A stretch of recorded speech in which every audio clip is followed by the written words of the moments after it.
And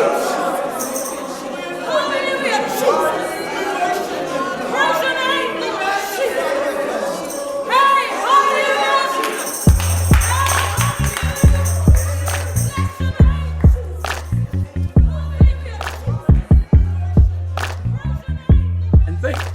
That's what I was saying. Amen. Now, you have a section in your book that talks about white Jesus. You know, I want to talk about that a little bit. And this book was written before all of the, events that happened, including the current controversy.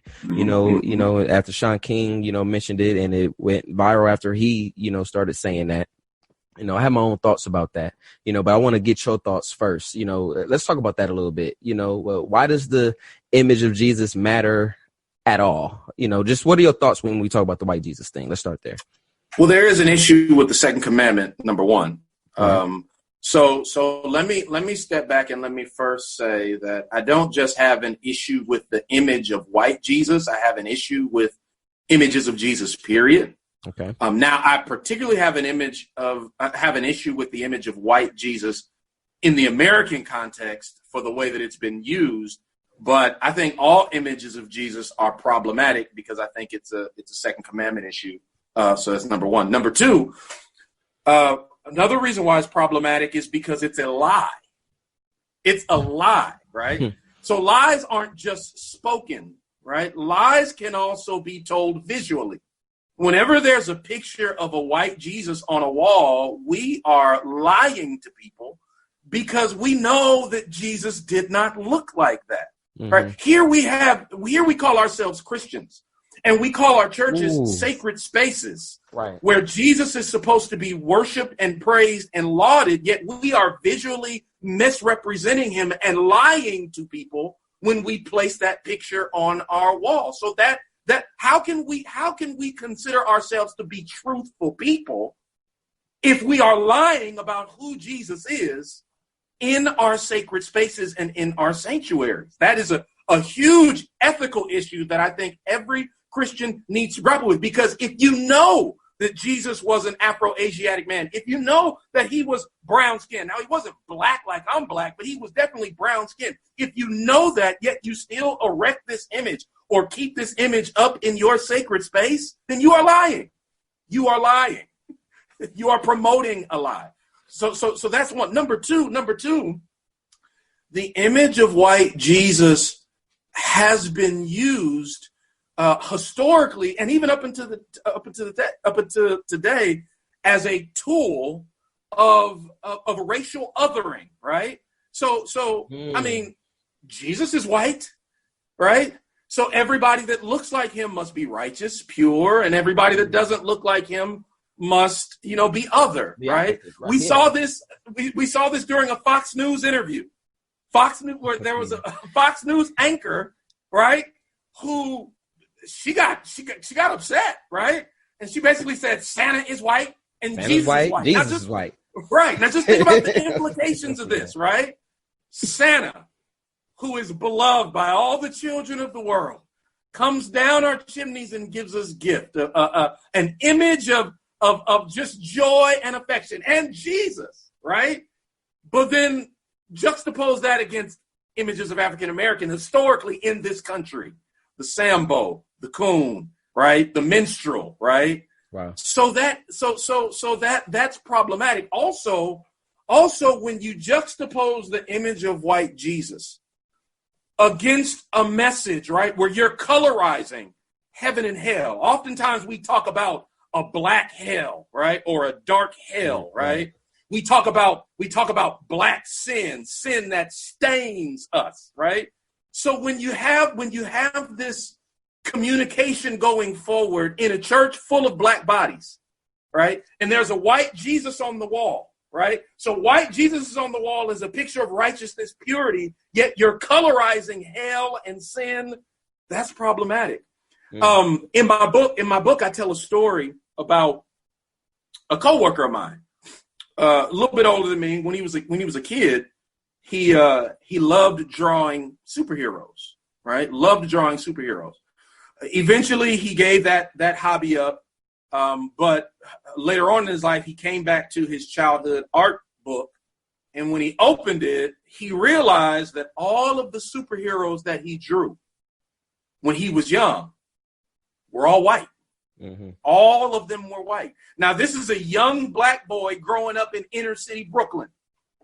Yet when he conceives of superheroes, when he thinks about what men with superpowers that save the world look like, they're all white, right? And so just think of how this image of white Jesus, who is the ultimate superhero, right, affects the black psyche over years and years and years of marginalization, oppression, and racism.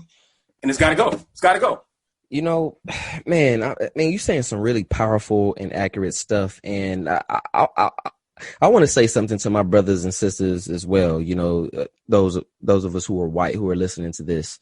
The mere fact that it is a luxury to live a life to not have to think about this stuff. Right. The mere fact that, I would love for this conversation to be only about, membership in the black church and this and that and other stuff, because all of this stuff is real too, right? Life doesn't stop. But this is real life thing. I did a presentation on Is Christianity the white man's religion in like Dallas, Texas or something. And it was at a conference, and it was several white people there. And I was at awe at how many people told me. First of all, they said this is a good presentation, great information and all this stuff. But they said, I didn't even know that was a problem. These are adults telling me this. They said they didn't even know that this was an objection that had to be responded to. Now, I became a believer at about 22 years old. I was an agnostic non-believer leaning towards atheism for most of my life. But I knew about this objection when I didn't know nothing about Jesus. Like I didn't even know, I ain't even know Jesus, allegedly died on the cross yet. Like I didn't even know much about him. I was just like, I heard the dude walked on water. People don't walk on water. Christianity is stupid. That was my thing. I knew almost nothing, but I knew the white man's religion thing. Like I knew that, so like it is a luxury to be able to have a faith, to be able to have a religious practice and not have to worry about your identity. That is something that does plague, the black church. And I want to encourage my brothers and sisters to talk about this. Now, you said something, I don't want to skate past it, about the white Jesus image being a lie. How do we know that? Well, we know that Jesus, he wasn't European. He didn't come from that region of the world.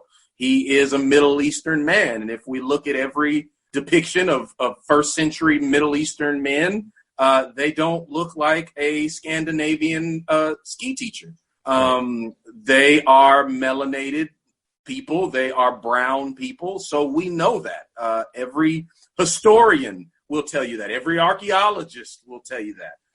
So it's common knowledge. A lot of white pastors will not argue this point. They know that Jesus was not a white man. It's historically inaccurate to depict him as such. And so to know that and still be okay with perpetuating this image is beyond me. We have to stop if we consider ourselves to be truthful people. Amen. That's good stuff, man. That's good stuff. So I do want to touch on, maybe one or two more things, before I let you go, just thinking about, matter of fact, hold on, let me take a step back. I want to stay on the white Jesus thing one more time. So what's interesting about the current argument that's going on right now in this controversy, I see many people, and I've seen several articles and YouTube videos of people who said what you said, about the Second Amendment thing. And it's like, look, all the images of Jesus need to come down, which I don't disagree with, but I do find it interesting that becomes the narrative once people start talking about taking down white Jesus. Right. You know what I mean? Like, it's deflection. It's deflection from the actual conversation. Yes, I don't disagree, but I do admit I find it remarkably interesting that, if we never see a picture of a black Jesus with dreadlocks, we won't say nothing. You know, if we never see a picture of Jesus that's a skinnier version of Buddha, you know, we won't say nothing. You know, but if we say, I don't want to see white Jesus no more either, now it jumps straight to, well, we shouldn't have any images of Jesus. Right. And that can come off as white Jesus or nothing.